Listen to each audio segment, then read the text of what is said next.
Hi, welcome to my channel. This is Chef Ricky, your Pinoy chef. And today, magluluto tayo ng isa pang Filipino favorite, ang beef caldereta.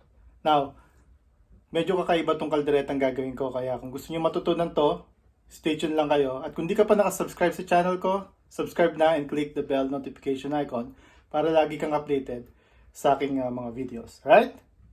Let's go!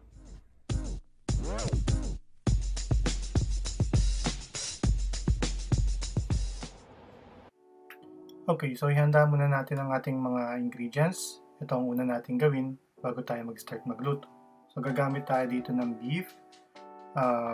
Cut na siya into small pieces. And onion, i-cube lang natin siya, hindi naman kailangan masyado maliit. Gamit din tayo ng patatas, hiwain lang din natin siya into bite size. Parehas lang din ng ating carrots na gagamitin. Bite size din ang ating cut dito. Gagamit din tayo ng 1 can of garbanzo and gagamit din tayo ng 5 cloves of garlic.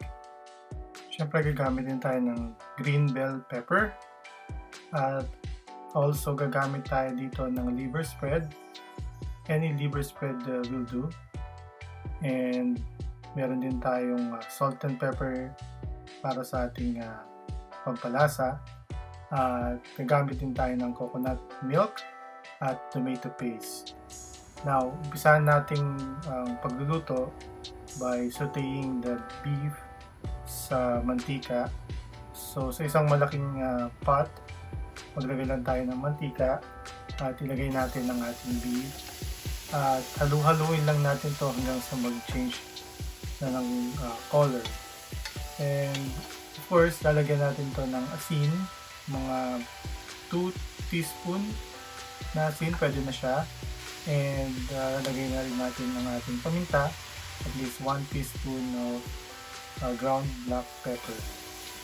Halu-haluin lang natin itong maigi bago natin lagyan ng tubig para palambutin. So pag nag-iba na ang kulay, pwede na natin siyang lagyan ng tubig. So ako nilagyan ko to ng 3 cups of water para lang lumubog ito at lumambot na siya. So papalambutin ko to ng 1 hour.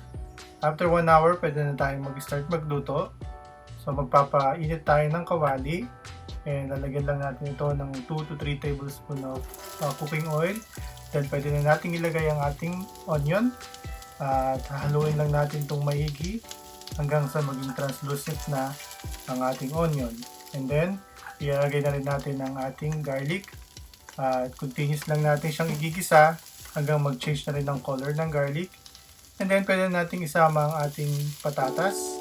So ilagay lang natin ang ating patatas at isama na rin natin ang ating carrots. Then haluin lang natin itong maigi para ma-coat siya ng oil at maluto ng konti.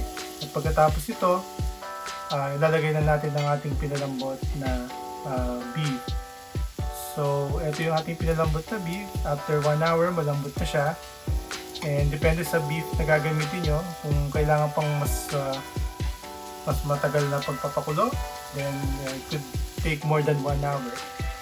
Now, pagka malambot na yung beef nyo, saka nyo pa lang siya ilalagay dun sa inyong niluluto.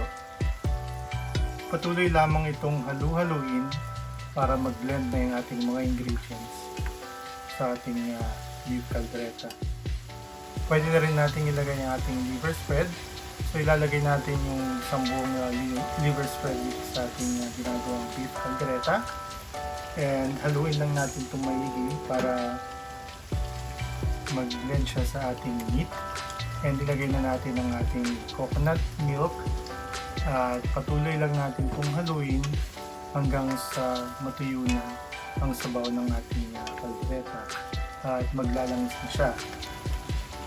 At this point, pwede mo nang i-adjust ang taste ng iyong caldereta. Kung medyo matabang siya, dagdagan mo lang kahit 1 teaspoon of salt katulad ng ginawa ko.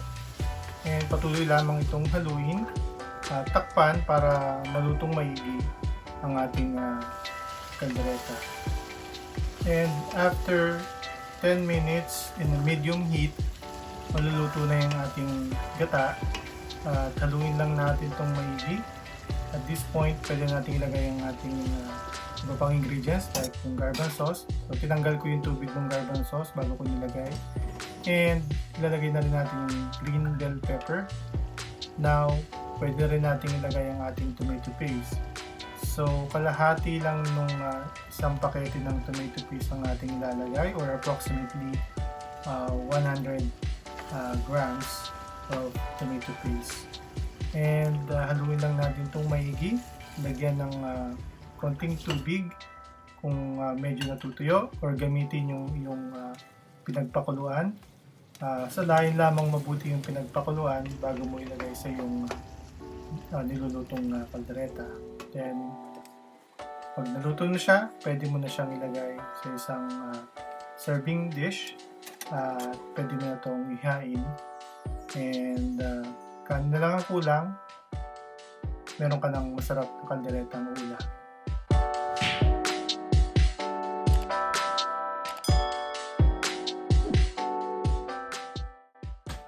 Alright, so natapos na natin ng ating beef caldereta, and I hope meron kayong napulot na bagong style ng pagluluto ng caldereta. And kung gusto nyo i-apply ito sa inyong mga lutuin, try nyo to, napakasarap nito, I assure you. Alright? And kung hindi ka pa nakasubscribe sa channel ko, subscribe ka na para lagi kang updated sa aking mga videos. Alright? Now, tikman na natin to kung anong lasa. So, yan. Grabe. Napakasarap. Try nyo na to. Promise you, hindi ka magsisisi. Alright? So again, is pangalan ko ulit. Yan, pag nakakain talaga ako ng masarap na pagkain, nakakalimutan ko pangalan ko. So, yeah, this is Chef Ricky, your true Pinoy chef. Bye for now.